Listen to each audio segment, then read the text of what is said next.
때를 따라 모든 것을 아름답게 지으시고 또 그 섭리 가운데 보시기에 좋았더라 하신 그 뜻이 아버지께서 설계하시고 또 창조하신 것이 실패하여 다시 원상복귀하시는 게 아니라 본래부터 이미 다 이루어지신 그 작정하심을 따라 저희들에게 이 모든 일이 시작되었기에 우리가 가다가 좌절하고 낭망할 것도 아니고 오직 믿음으로써 아버지 안에 시작된 모든 선한 일들이 또 그 주권하심과 능력과 사랑하심과 지혜로 다 이루어질 것을 또한 믿기에 아버지 앞에 감사를 드립니다.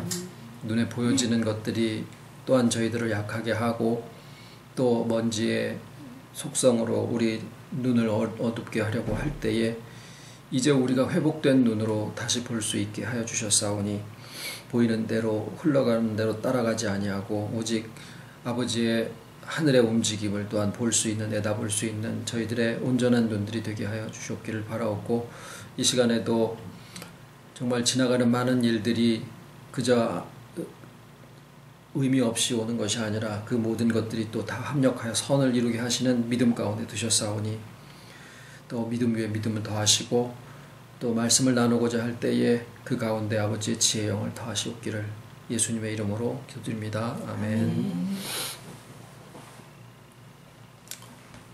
소리가 작으신가요? 잠시만요.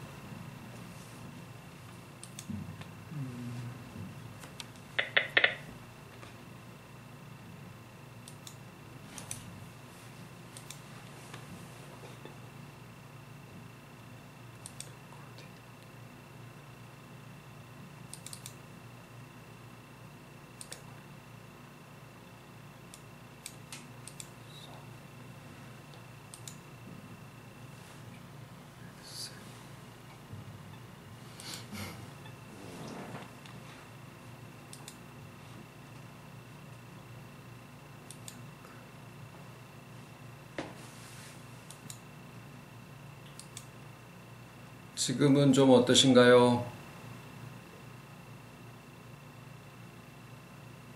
네. 오늘 말씀은 지난 주일날 우리가 나누신 말씀과 같은 본문입니다. 고린도 후서 4장 6절로 12절. 어두운 데서 빛이 비추리라 하시던 그 하나님께서 예수 그리스도의 얼굴에 있는 하나님의 영광을 아는 빛을 우리 마음에 비추셨느니라. 우리가 이 보배를 질그릇에 가졌으니 이는 능력의 심히 큰 것이 하나님께 있고 우리에게 있지 아니함을 알게 하려 함이라. 우리가 사방으로 우겨쌈을 당하여도 쌓이지 아니하며 답답한 일을 당하여도 낙심하지 아니하며 핍박을 받아도 버림받지 아니하며 거꾸러뜨림을 당하여도 망하지 아니하고 우리가 항상 예수 죽인 것을 몸에 짊어짐은 예수의 생명도 우리 몸에 나타나게 하려 함이라. 우리 산자가 항상 예수를 위하여 죽음에 넘기움은 예수의 생명이 또한 우리 죽을 육체에 나타나게 하려 함이니라. 그런즉 사망은 우리 안에서 역사하고 생명은 너희 안에서 하느니라. 자, 이 말씀 중에 오늘 예수의 생명이라는 이 표현을 여기서 우리가 볼 수 있고요. 그 다음에 예수의 생명이 또한 우리 죽을 육체에 나타나게 하려 함이니라, 이런 말씀이 있습니다. 그리고 예수 죽인 것을 몸에 짊어졌다, 이런 표현이 있고요. 예수의 생명이 무엇일까요? 예수님의 나사렛 예수로 오셨을 때 그 생명은 우리의 인간들의 것과 다르지 아니하여야 합니다. 그래야 인간들과 하나가 되시고 또 참 하나님이시오 참 사람이실 수가 있지요. 만약에 우리와 다른 육체나 우리와 다른 생명을 가지셨다면 참 하나님이실 수는 있지만 참 사람이라고 하실 수가 없어요. 그래서 예수님께서 가지셨던 그 생명도 우리와 같은 흙이 가지고 있는 소멸성을 예수님도 그 육체의 생명이 똑같은 소멸성을 가지고 계셨어야 됐다라는 거죠.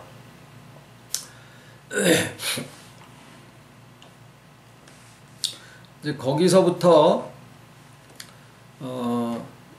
이제 하나님께서 왜 하필이면 흙으로 사람을 만드셨을까? 여기 흙이라고 하는 건 물론 먼지를 가리키는 거 우리가 다 알고 계시죠? 성경에서 얘기하는 먼지라고 하는 것은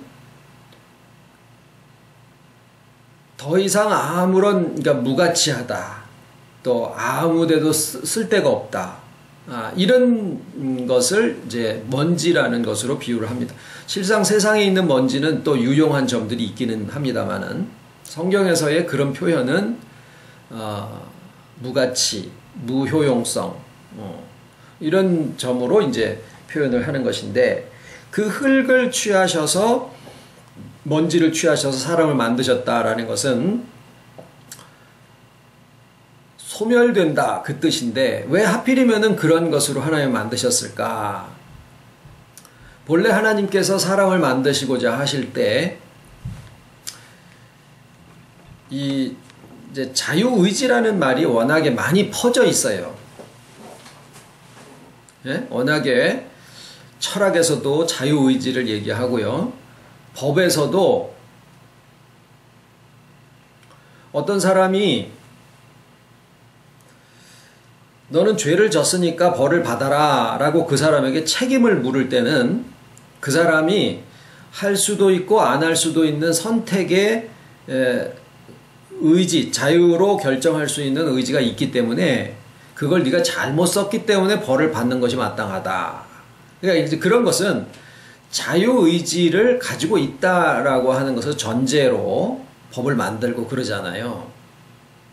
그래서 이제 저희가 하나님의 형상대로 지어진 존재가 그 자유의지를 가지고 있는데, 그것을 잘못 사용함으로써, 잘못 사용이 아니라 하나님에게서 떠나가는 자유까지도 포함을 하기 때문에, 물론 이제 하나님 안에 머무는 자유도 그 안에 다 포함되지만 하나님에게서 떠나는 자유까지도 포함을 하기 때문에 그 자유의지의 결국은 하나님으로부터 분리가 되고 따라서 영이 죽게 된다. 그리고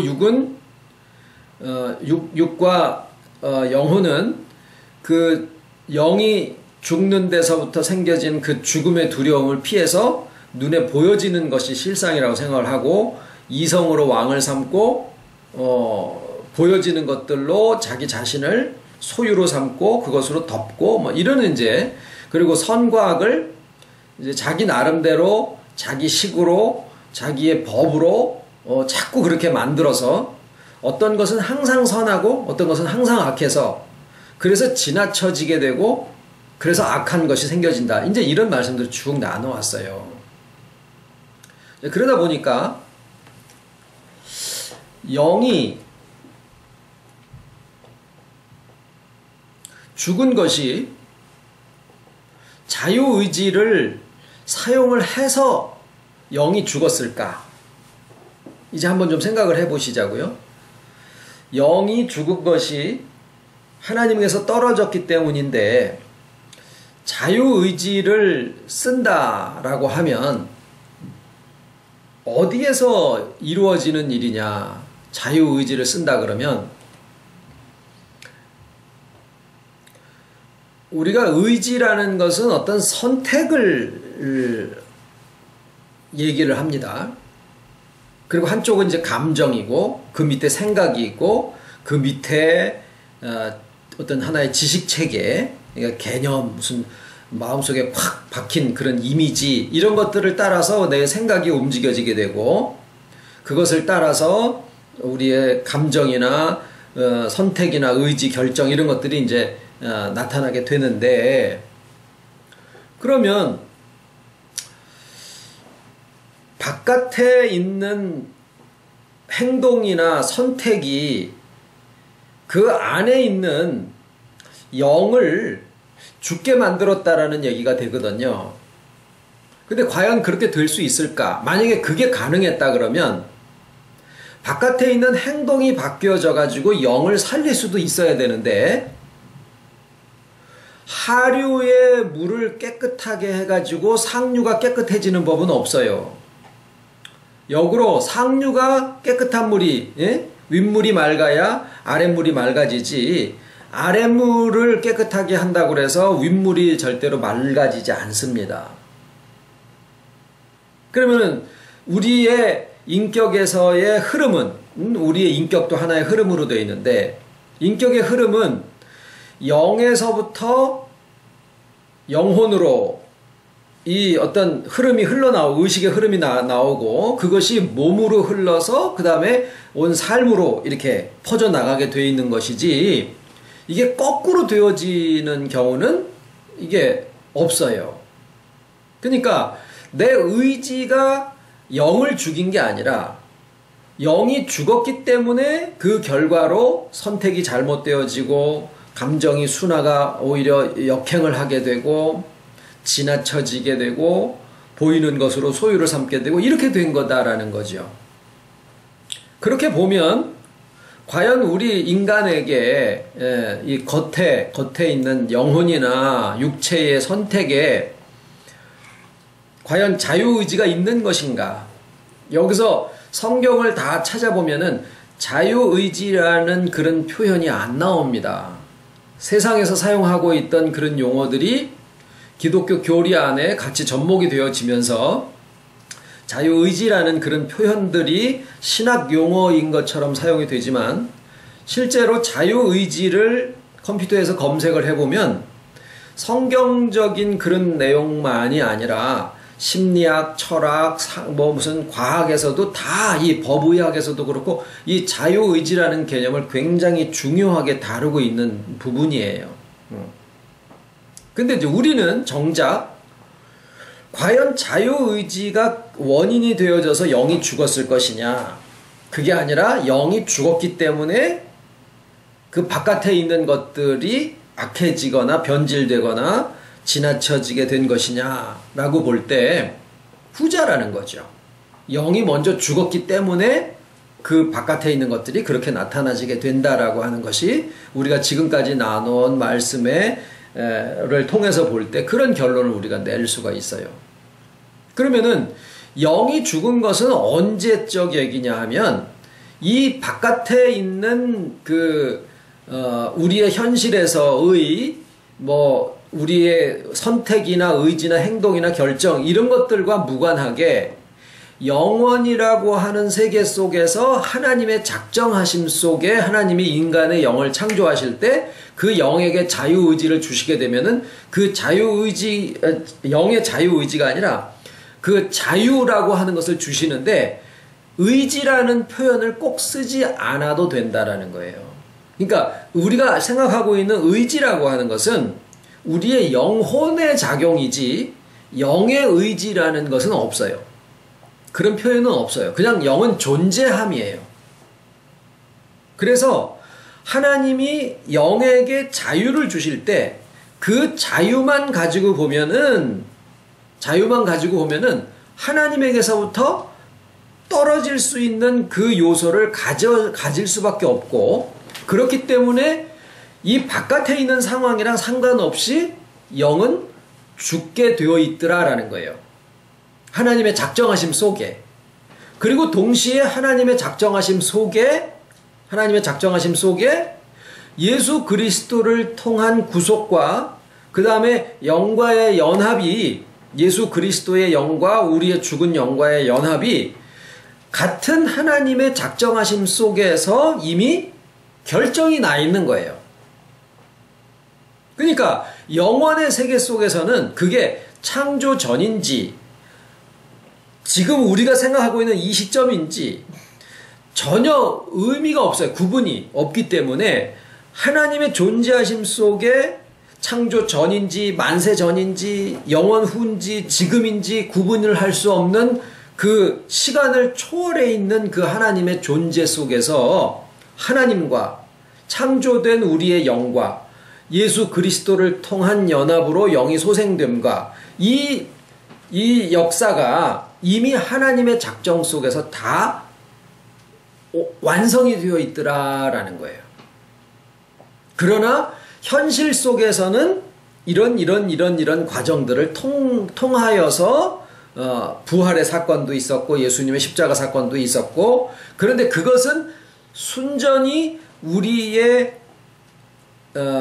받아들이는 이해와 또 우리의 받아들이는 믿음의 행위, 받아들이는 것, 그 믿음, 이것을 위해서 역사가 필요했고 모든 설명과 복음의 기록이 필요했었던 거지, 영에 대해서는 이미 하나님의 영존하심 속에서 이미 다 되어 있는 부분이더라라는 거죠. 그래서 하나님이 처음 만드셨을 때의 영과 그때에 지어진 영혼, 영과 더불어서 영혼을 뭐라고 부르느냐면은 산영혼이라고 그럽니다. 산영혼. 산영 또는 산영혼.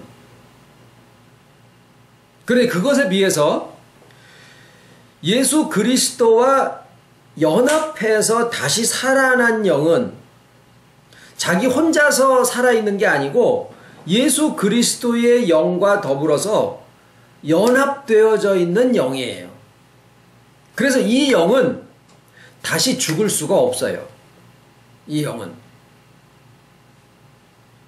그래서 예수 그리스도께서 영혼으로 계실 때 그 영을 가리켜서 처음에 아담의 영은 그저 하나님이 처음 창조하신 산영혼 또는 산영이라고 하셨고, 산존재. 예수 그리스도의 마지막 아담이라고 하신 그 영에 대해서는 살려주는 영이다라고 하셨는데, 지금 우리의 영은 처음에 창조함을 입은 산영혼이 아니고 예수 그리스도의 영과 더불어서 연합되어져 있는 영과 영혼이기 때문에 우리의 영도 뭐라고 할 수 있어요? 살려주는 영이라고 얘기를 할 수가 있다, 그 말이에요. 자, 그래서 예수의 생명이라고 그렇게 얘기를 할 때 그 예수의 생명은 이제 오늘 죄 얘기를 하려고 시작한 것은 아닌데, 예수님의 생명도 우리와 마찬가지로 소멸성을 가지고 있는 그런 육체와 생명이셨기 때문에 십자가를 지지 않으셨더라도 예수님의 생명도 소멸되어질, 언젠가는 돌아가실 그러한 몸으로 오셨어야 된다라는 거죠. 그렇지 않았더라면, 만약에 죽지 않는 그런 목숨으로 오셔서 그 목숨을 십자가에 던지신 거라고 하면은, 그 생명은 뭔가 우리랑 다른 육체의 생명이었으니까 그 능력이 크셨을 거야 라고 생각하실지 모르지만, 그렇게 되면은 예수께서 참 사람이라고 할 수가 없어요. 초인인 거예요. 초인. 죽지 않는 사람. 우리가 인간이 가지고 있는 소멸성과 그 소멸성에서 생기는 연약에 있어서 죽음이라고 하는 것이 얼마나 많은 비중을 차지하고 있는지 모르는데, 그 죽음을 배제해 놓고서 예수님이 인간과 같은 연약을 가지고 계셨다라고 얘기를 할 수가 없는 거죠. 그래서 예수님도 소멸될 육체를 가지고 이 땅에 사람이 되셨는데, 그렇다라고 하면 죄가 없으신데, 그건 지금 우리의 생각으로 봐도 예수님은 영이 죽으신 분이 아니죠. 영이 죽으실 수 없는 분이시잖아요. 하나님이시니까. 그러니까 영이 죽지 않으셨으니까 죄가 없는 거예요. 그러면은 죄가 없는 분인데도 육체는 죽으실 소멸될 육체의 생명을 가지고 계셨다라고 하는 결과가 되니까 무슨 얘기가 되냐면, 죄의 값으로 이 세상에 사망이 들어온 게 아니라는 거죠. 그냥 흙을 취하셔서 사람을 만드셨기 때문에 그 흙이 가지는 소멸성 때문에 죽는 거예요. 왜 하나님이 흙을 취하셔서 사람을 만드셨을까?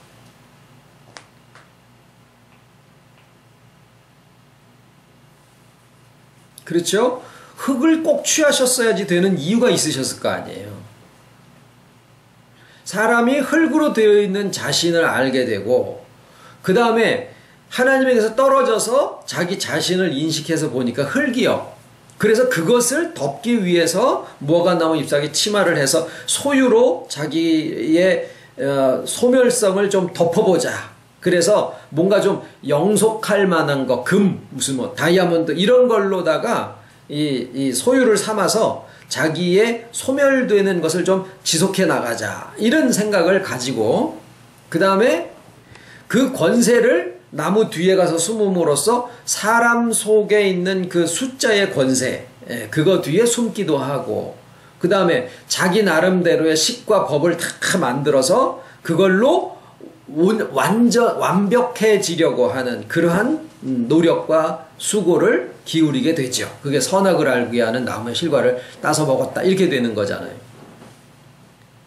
그러면은 그렇게 되어질 것을 뻔히 하나님이 아시기 때문에 일부러 흙을 취하셔서 만드신 것은 백날 그것으로 수고하고 노력해도 결국에는 하나님과 같은 완전함도 안 되고 인간 스스로 정해놓은 자기 나름대로의 완벽함도 추구할 수가 없게 되어 있는 거예요.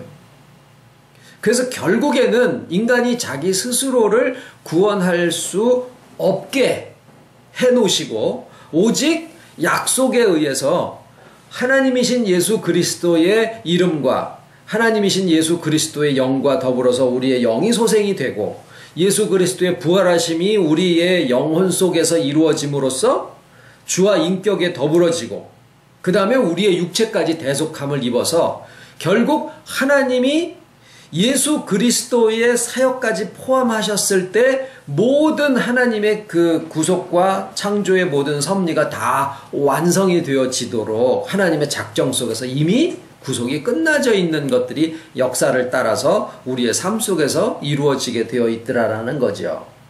자, 그러면은 오늘 우리가 나누고자 하는 것은 예수의 생명은 그 자체만으로 보면 우리와 같은 소멸성을 가진 생명이시다라는 것을 우리가 이제 같이 나눴고요. 그 다음에 그러나 예수의 영은 죽으실 수도 없고 하나님에게서 심지어는 나의 하나님 나의 어찌하여 나를 버리시나이까 하나님에서 떨어지셨음에도 불구하고 그게 지옥인데 그럼에도 불구하고 예수께서 하나님이시기 때문에 죽지 않으시고 살려주는 영으로서 죽은 영들과 연합해서 그들의 영을 소생시키시는 그런 영으로 작용을 하셨던 거예요.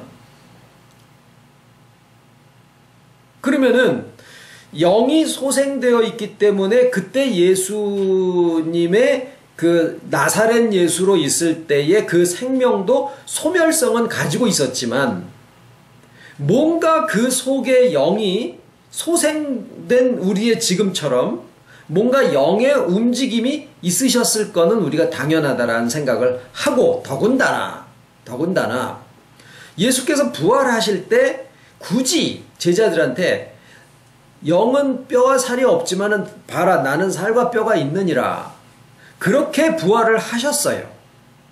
그냥 이렇게 구경시키기 위해서가 아니더라라는 거죠.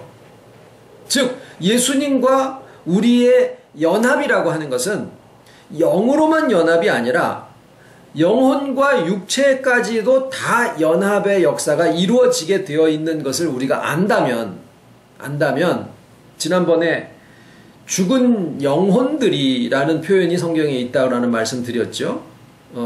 요한계시록 6장인가 그럴 거예요.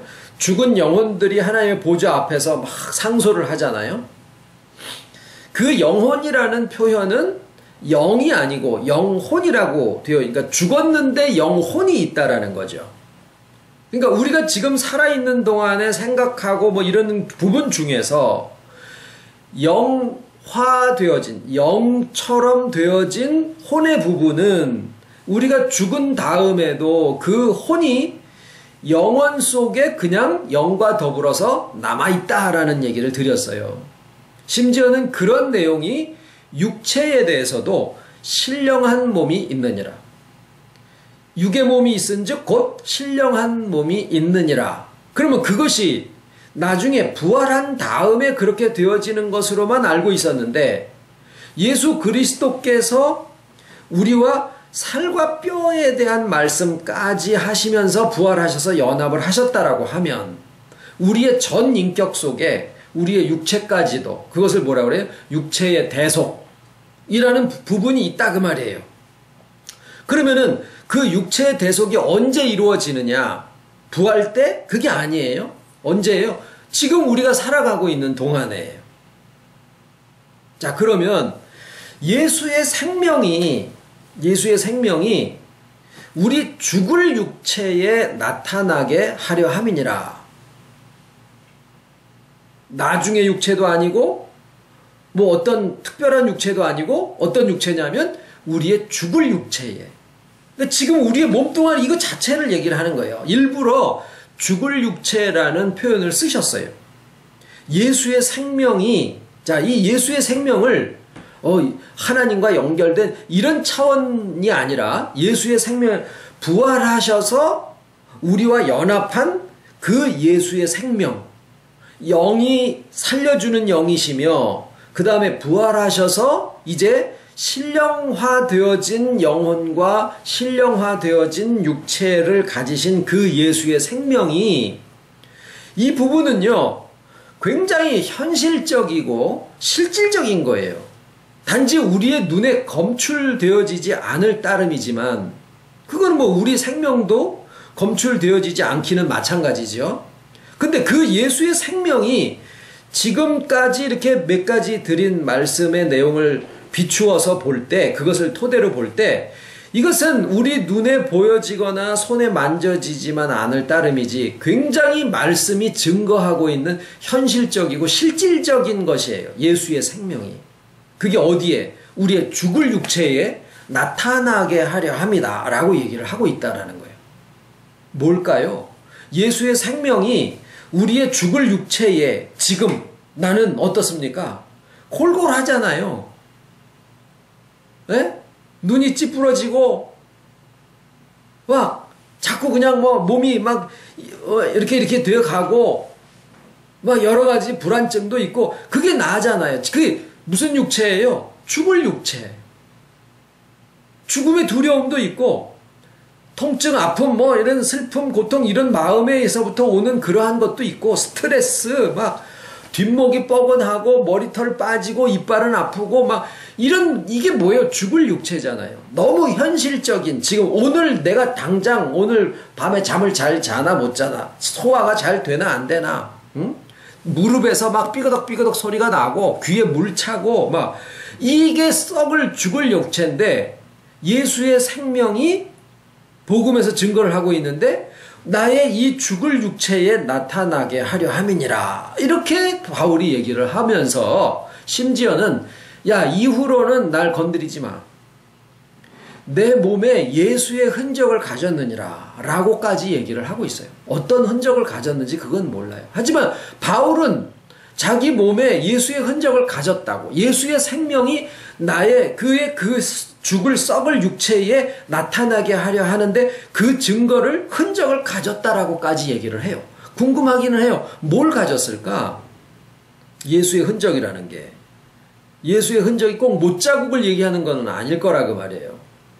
아, 예수님이 채찍질을 맞았으니까 나도 고난을 받아서 채찍질을 받았는데 그 채찍질의 흔적이 여기 남아있어. 이런 것을 얘기하는 거라고 생각지는 않아요. 우리가 지금 뭐 못에 찔리고 상처를 입고 이래 해가지고 예수님처럼 뭐 칼자국이 나고 창자국이 나고 뭐 채찍자국이 나는 그런 삶을 살기는 어렵잖아요.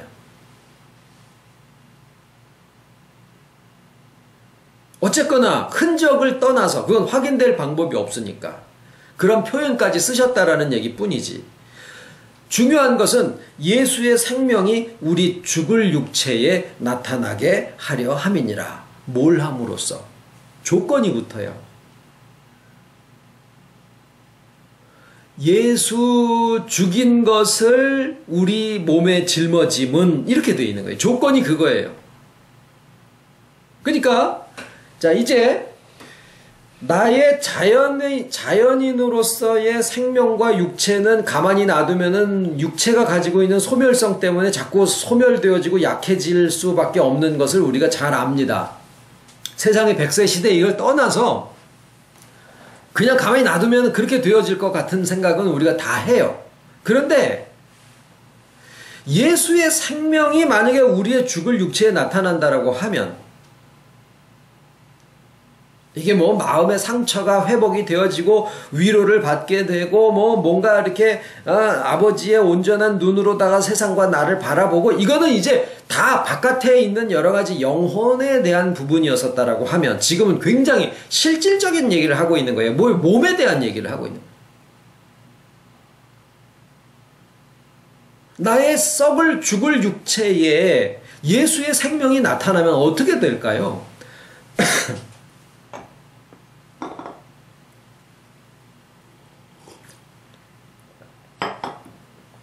지금부터 한 3년 지났더니 나이가 한 3살 젊어질까요?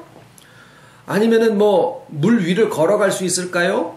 이제 물론 그러면은 또 되게 신기하죠. 그렇지만은 지금까지 우리가 주 안에서 신앙생활하면서 말씀 하나를 붙잡고 여기까지 온 마당에서 우리가 그런 것을 바라는 거는 실은 아니에요. 그냥 이제 아주 그냥 정상적으로 신비스러운 거 말고 그런 게 돼도 뭐 나쁘지 않아요. 그렇지만은 그거는 나중 얘기고 지금 현재로서는 그냥 정상적으로 볼 때 영혼이 영화되어지는 부분이 분명히 생길 테고요. 그 다음에 육체가 신령한 몸이라고 하는 그 부분이 될 텐데 그냥 우리가 지금까지 알아온 바로 보면 신령화된 몸, 신령한 몸이 우리에게 주는 하나의 깨달음은 뭐냐면 우리의 육체가 제자리를 찾아가는 거다라는 정도로는 우리가 합의를 할 수가 있어요. 동의를 할 수가 있어요. 그게 왜냐하면 육체의 대속의 의미이기 때문에 그래요.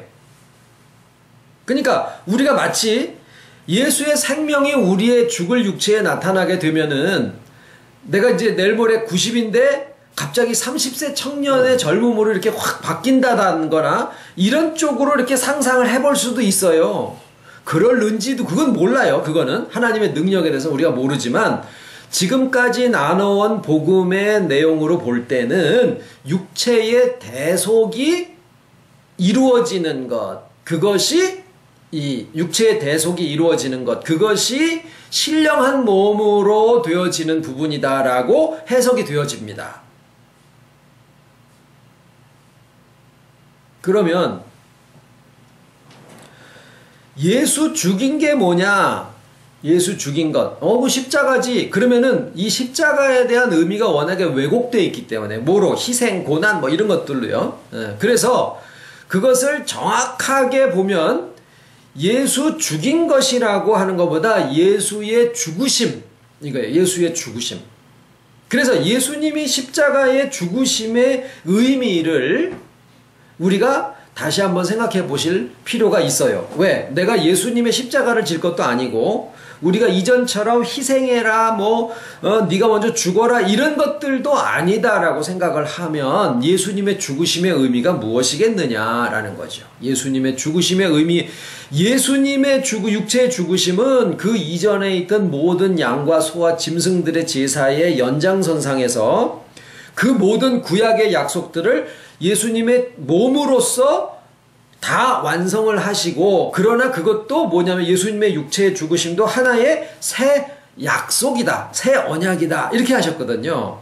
약속은 실상을 전제로 하고 있어요. 그러니까 어디까지가 약속이고 어디부터가 실상이냐면 예수님이 죽으시는 순간에까지가 다 약속이에요.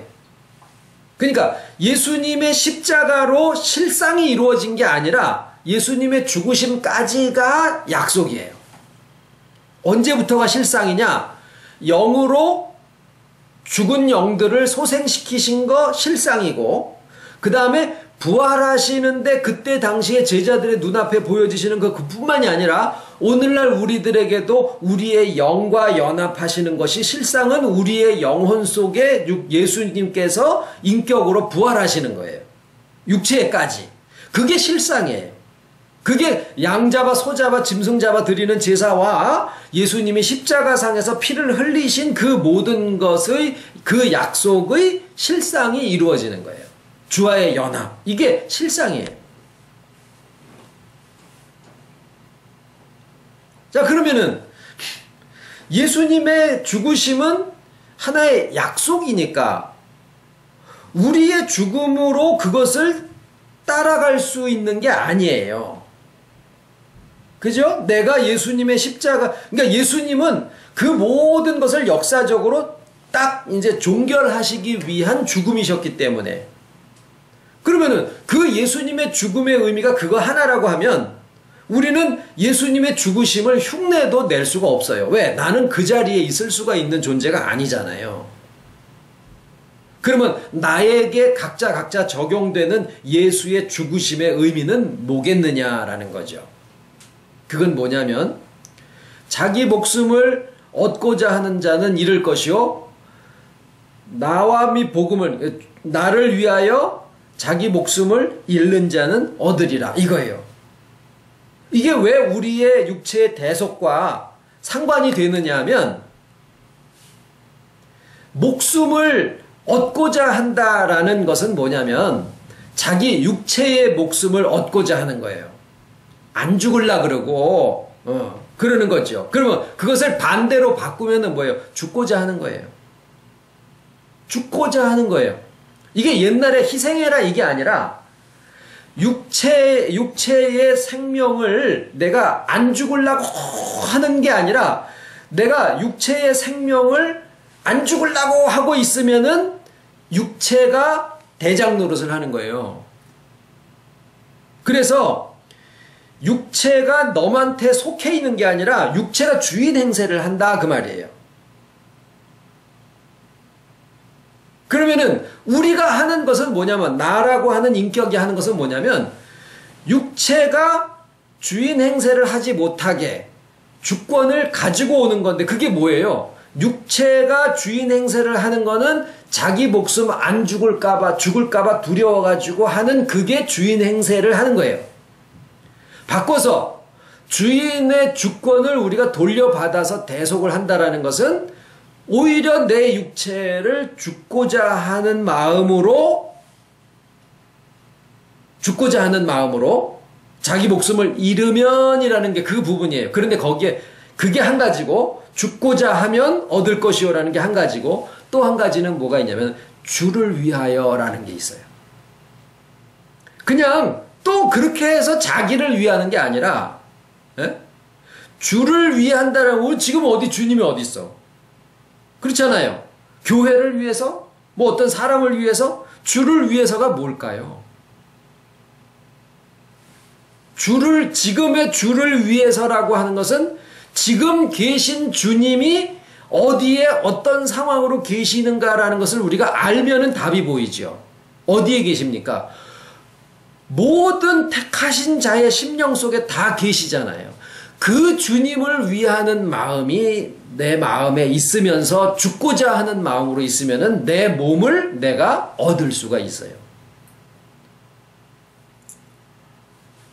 그냥 우리의 삶의 의미에 대한 얘기를 하는 겁니다.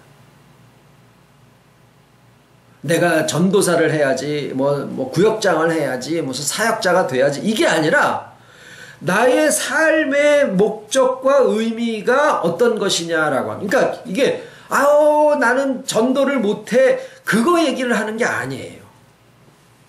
나의 삶의 의미가 주를 위하는 것이 꼭 주를 위하는 게 전도하는 것만 있는 게 아니잖아요. 주를 위한다라고 하는 것은 주님이 현재 상태에 어떻게 계시느냐라는 것을 우리가 이제 알게 됐잖아요. 내 안에도 계시고 저 안에도 계시고 모든 택하신 자녀 안에 계시면서 그 안에서 부활하셔야 되고 회복하셔야 되는 이 모든 역사가 정말 어린 나여 같은 자들에게 문둥이 같은 자들에게 먼저 아버지의 말씀이 전파가 되어져서 설명이 되어지고 이런 어떤 아주 오묘한 자리에 지금 저희가 있게 되면서 이 말씀을 허락을 받은 것인데 그것을 또 자기 자신을 위해서만 알고 있고 자기 자신의 뭐 위로와 평안과 나 편하기 위해서 이런 것으로만 그냥 알고 있는 상태거나 아니면은 아이고 우리가 받았어 우리가 최고고 우리가 제일이야 뭐라고 하는 그런 대로 있으면은 그거는 주를 위하는 게 아니에요. 자기를 위하는 거지. 육체를 위하지 않을 뿐이지 자기 목숨을 위하고 있는 것은 똑같은 거예요. 지금 현재는 자기 몸의 목숨을 위하는 것이 자기를 위하는 것처럼까지 몸이 커져 있으니까 몸에 대해서 얘기를 했지만 몸 아니라 자기식, 지난 주일날 말씀 것 자기식, 자기 법, 자기가 살아온 스타일, 자기의 선과 악의 기준 그것을 이렇게 관철시키려고 하는 그것을 마치 주님을 위하는 것처럼 착각하고 있는 경우들도 많다 그 말이에요. 그렇게 되면 어떻게 합니까? 자기 식에 안 맞으면은 사람들을 정죄하면서 그것이 주님을 위해서 하는 것이다라는 생각을 가지고 있게 되는 거예요. 이거를 분별하는 것이 참 쉽지가 않아요. 두 가지가 동시에 되거든요. 자기 식이 있으면, 자기 법이 있으면 정죄가 나가요. 그것도 자기를 위하는 거예요. 주를 위하는 것은 죽고자 하는 마음과 주를 위하여 이 두 가지가 되면 내 육체를 회복해서 정말 좋은 자동차를 손에 아주 몸에 탁 맞게 그냥 막 그 자동차로다 막 확 다닐 수 있는 것처럼 나의 몸이 내가 이렇게 저렇게 하는 데 있어서 짐이나 어떤 자기 자랑이 아니라 아주 유용하고 훌륭한 그러한 기관이 되어진다라는 거예요.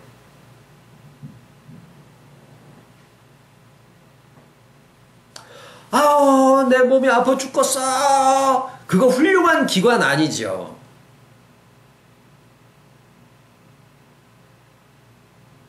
그 예수님이 아주 듣기 싫어 죽으실 거예요 아마. 그걸 빨리 좀 대속을 입으셔야 돼. 그걸 진짜로 아버지께서 회복해 나가시는 과정에 자 지금 우리가 몸의 대속에 대해서 나누게 된 지가 얼마 안 되지 않았습니까? 이 연합의 말씀을 쭉 나눠온 지는 벌써 한 5년 되지 않았습니까? 지금에 와서 육체의 대속에 대한 이야기를 나누고 있게 된 거예요. 왜? 다 순서가 있으니까. 처음부터 누가 계획해가지고 이렇게 된 게 아니지 않습니까? 여기까지 우리가 온 거예요. 어디까지? 육체를 아버지 앞에서 회복받아서 대속을 얻어서 내 것으로 삼을 수 있는. 그러면 그것을 대속으로 받아서 내 몸이 이제 괜찮아 라고 했는데 그거 가지고 자기를 위해서 내가 최고 받았다 그러면서 너무 정죄하는 거기다 써먹으면 그거 죽 써서 개 주는 거죠. 그런데 거기까지도 가지도 못하고 이래 죽겠어 저래 죽겠어 그러고 있는 거는 상전을 모시고 계시는 거예요. 몸뚱아리라고 하는 상전을 모시고 계시는 거예요. 아주 듣기 싫으실 거예요. 그렇다고 이 몸뚱아리 이제 죽어도 상관이 없어요 그러고서 막 무리하라는 얘기도 절대 아닙니다. 이 소리 저 소리 다 들을 수 있는 눈과 귀를 주시고